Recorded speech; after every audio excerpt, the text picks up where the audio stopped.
So friends बड़ा interesting एक incident हुआ और उससे मुझे ये वीडियो बनाने का मैंने कहा ये वीडियो इस तरह की बनानी चाहिए। हुआ ये था कि मेरा एक फ्रेंड है, उन्होंने काफ़ी अर्से से गाड़ी लेने का सोच रहे थे वो। तो मैं इत्तेफाक से डेरा के एरिया में आया हुआ था और उन्होंने मुझे कॉल की अपना कुछ डिटेल बताने के लिए, जो गाड़ी ले रहे हैं वो।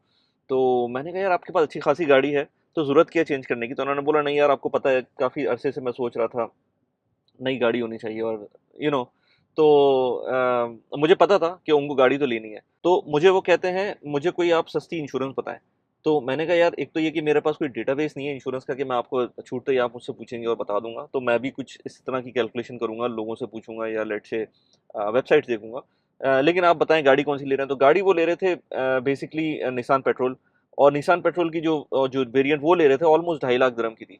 तो 2.5 लाख दिरहम के हिसाब से इंश्योरेंस मैंने कहा यार आप कम से कम भी इंश्योरेंस लगाएँगे तो मेरे ख़्याल से नई गाड़ी है तो शायद थोड़ी-सी कम हो जाए लेकिन 3% तो होगी। तो अराउंड आपको लेट्स से 9,000 दिरहम 8,000 दिरहम इतनी तो बनेगी। इस वक़्त वो जो गाड़ी चला रहे हैं, उसकी प्राइस होगी कोई 50-60 हज़ार दिरहम। उसको वो बेचेंगे ऑफ़ कोर्स उसकी डाउन पेमेंट से वो गाड़ी लेंगे, नई गाड़ी लेंगे। तो अब वो कहने लगे नहीं यार ये तो बहुत महँगी इंश्योरेंस है। तो मुझे उस चीज़ पे क्लिक हुआ मैंने कहा यार और फिर मुझे अपना भी थोड़ा-सा रिलेट करना शुरू किया मैंने कहा यार ये होता है abundance mindset versus scarcity mindset. तो बेसिकली होता क्या है अबंडेंस माइंडसेट का मतलब ये है कि आपको ये फ़िक्र नहीं होती कि यार कोई चीज़ कम होगी। आपको पता होगा जितने लोग हैं जितनी रिसोर्सेज चाहिए आपके पास अवेलेबल हैं, आप खुल के आप खर्च कर सकते हैं। स्कार्सिटी माइंडसेट का मतलब ये है कि आप देख-देख के खर्च करते हैं और थोड़ा-थोड़ा उसमें जो है ना बहुत ज़्यादा कोशिश कर रहे होते हैं कि कट डाउन करें कॉर्नर्स को। अच्छा इसमें कोई मसला भी नहीं है, कट डाउन करना होता है कॉर्नर्स, अपने खर्चे कम रखने पड़ते हैं। लेकिन इस छोटी-सी एग्ज़ाम्पल से कि आप गाड़ी जब अपग्रेड कर रहे होते हैं, तो आपका जो स्कार्सिटी माइंडसेट है, वो आपका बन जाता है compared to something which is earlier let's say abundance mindset. अब मैं अपनी एग्ज़ाम्पल लेता हूँ कि मेरे पास जो गाड़ी है, वो मेरे पास आराम से चल रही है, ठीक है? मेरे थोड़े बहुत मेंटेनेंस के खर्च 8 साल पुरानी गाड़ी है, तो थोड़ा बहुत मेंटेनेंस जब उसकी पीरियोडिक आती है, तो मैं उसमें थोड़ा-सा ज़्यादा खर्च कर देता हूँ। मैं एजेंसी के पास चला जाता हूँ rather than going to normal mechanic. तो मुझे पता होता है कि यार मैं इसके ऊपर आराम से खर्च कर सकता हूँ। मुझे पता है इसकी इंश्योरेंस लेट से 1000-2000 दिरहम लग जाए और ओवरऑल देखूँ तो कभी टायर का खर्चा आ सकता है, कभी कोई मेजर मेंटेनेंस आएगी तो थोड़ा सा ज़्यादा खर्चा आ सकता है। कोई इतना बड़ा मसला नहीं है। लेकिन जब आप इस गाड़ी को मैं अब अपग्रेड करूँगा तो मुझे 10,000 चीज़ें सोचनी पड़ेंगी। सबसे पहले मुझे इसकी मंथली ईएमआई सोचनी पड़ेगी क्योंकि मैं कैश पे तो लूँगा नहीं, बेवकूफ़ नहीं हूँ मैं कि कैश पे लूँ गाड़ी। पहले मैंने ली थी, इस गाड़ी के बारे में मैंने डिटेल में व्लॉग बनाया हुआ है कि मैंने जब गाड़ी ली थी और किस हिसाब से ली थी, क्यों कैश पे ली थी और वो सारी डिटेल मैंने उसमें बताई हुई है। लेकिन कैश पे नहीं लेनी चाहिए, पैसे आपके पास होने चाहिए गाड़ी लेने के और उसके बाद उसको डाउन पेमेंट पे ही लेने चाहिए। अच्छा जब मैं गाड़ी अपग्रेड करूँगा तो मैं फिर ये सोचने लगूँगा कि इसकी इंश्योरेंस कितनी है, इसकी ईएमआई कितनी है, ये सारी चीज़ें मुझे लगने लगेंगी भारी। प्लस ये कि मैं सालिक के ऊपर भी मैं कट डाउन करने लगूँगा। मुझे एक दोस्त का एग्ज़ाम्पल याद आई है कि उन्होंने अपनी एक प्रॉपर्टी ली थी, उसके बाद उनकी वाइफ़ कह रही थी कि यार ये तो अब अंडे भी देखने लगे हैं कि अंडे कितने लेने हैं, घर में अंडे कम आएँगे, ज़्यादा आएँगे। मतलब ये एक एक्सट्रीम एग्ज़ाम्पल मैं दे रहा हूँ लेकिन जस्ट आप अपनी लाइफ़स्टाइल को इन्फ्लेट करते हैं, वैसे ही आपका मुझे लगता है कि जो अबंडेंस माइंडसेट से आप स्कार्सिटी पे चले जाते हैं। ये चीज़ नहीं होनी चाहिए। अगर आप लाइफ़स्टाइल इंक्रीज़ कर रहे हैं फॉर एनी रीज़न तो आपका ये माइंडसेट चेंज नहीं होना चाहिए। अगर आप ये माइंडसेट चेंज कर रहे हैं, इसका मतलब है आपने अपनी चादर से ज़्यादा पैर फैलाया। तो ये एक छोटी-सी बात थी जो मुझे ज़हन में आई। अब इसी तरह से एग्ज़ाम्पल लेते हैं लेट्स से घर की। लेट्स से कोई बंदा घर अपग्रेड कर रहा होता है। तो घर अपग्रेड करने के टाइम पर उसको जैसे मैंने अपने दोस्त की एग्ज़ाम्पल दी कि वो छोटी-छोटी चीज़ों को देखने लगते हैं। मैंने भी जब लेट्स से घर लेते कोई भी बंदा जब घर लेता है तो नॉर्मली वो पैसे नहीं होते इतने कि पूरा का पूरा कैश पेमेंट करे या इवन इवन मॉर्गेज करते वक़्त भी बंदा पूरा एक्सपैंड कर जाता है। ऐसा भी नहीं करना चाहिए और मैंने भी ये गलती की है। क्योंकि उससे होता ये है कि अगले 6 महीने, साल जो हैं आपके बड़े टाइट गुज़र रहे होते हैं। तो आपका जो माइंडसेट है वो चेंज होने लगता है। जब माइंडसेट चेंज होने लगता है तो आपका इसका मतलब है कि मेरे ख़्याल से आपने कोई गलत डिसीज़न लिया है। या फिर आपका जो जो पहले माइंडसेट था वो ही गलत था। क्योंकि मैंने बहुत सारे ऐसे भी दोस्त देखे हैं जो पिछले 10 साल से यूएई में रह रहे हैं और बड़े अच्छे तरीके से खर्च कर रहे थे।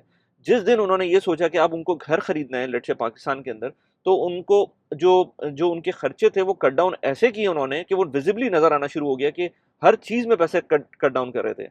तो इसका मतलब है या तो अब आप गलत कर रहे हैं या पहले गलत कर रहे थे क्योंकि उस वक़्त आपके ऊपर कोई प्रेशर नहीं था। आपको कोई कंपल्शन नहीं थी कि आप कोई पैसे बचाएँ या लेट्स से कोई इन्वेस्टमेंट की हुई है आपने तो उसके अंदर पैसे डालें। तो वैसे एक तरह से जो लोग लेट्स से जिनको अपने ऊपर कंट्रोल नहीं होता, उनके लिए ज़्यादा बेहतर ये है कि फ़ोर्स्ड सेविंग करें लेकिन ऐसा भी ना करें, ये फोर्स सेविंग तो नहीं हुई ना, गाड़ी लेना कोई फोर्स सेविंग नहीं है, ये तो आपकी अपनी लग्जरी है जिसको आप अपनी नीड को वांट में कन्वर्ट करें। नीड को वांट में कन्वर्ट करने के लिए मैंने एक अलग से वीडियो भी बनाई हुई है, उसके ऊपर उसको आप जाके देख सकते हैं। अगर आप यूएई में रहते हैं तो मल्टीपल प्लेटफॉर्म्स हैं जिसके थ्रू मैं इन्वेस्ट कर रहा होता हूँ। एक प्लेटफॉर्म है बराका का, जिससे मैं यूएस के स्टॉक्स में इन्वेस्ट करता हूँ। आप उसका लिंक मैंने डिस्क्रिप्शन में डाला हुआ है, उसको उसको जाके देख सकते हैं।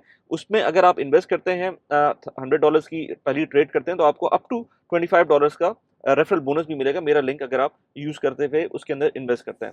बाकी इस चैनल को सब्सक्राइब कर दें और इस वीडियो को लाइक कर दें। अगर आपको मेरा कंटेंट पसंद आता है, एक न्यूज़लेटर भी मैं निकालता हूँ, न्यूज़लेटर का लिंक मैंने डिस्क्रिप्शन में डाला हुआ है, आप उसको भी सब्सक्राइब कर सकते हैं। मैं एक और एग्जांपल देता हूँ, ये बड़े मज़े की एग्जांपल है। मैं पाकिस्तान में अक्सर जाता हूँ तो मैं देखता हूँ कि लोगों के पास बड़ी-बड़ी गाड़ियाँ होती हैं।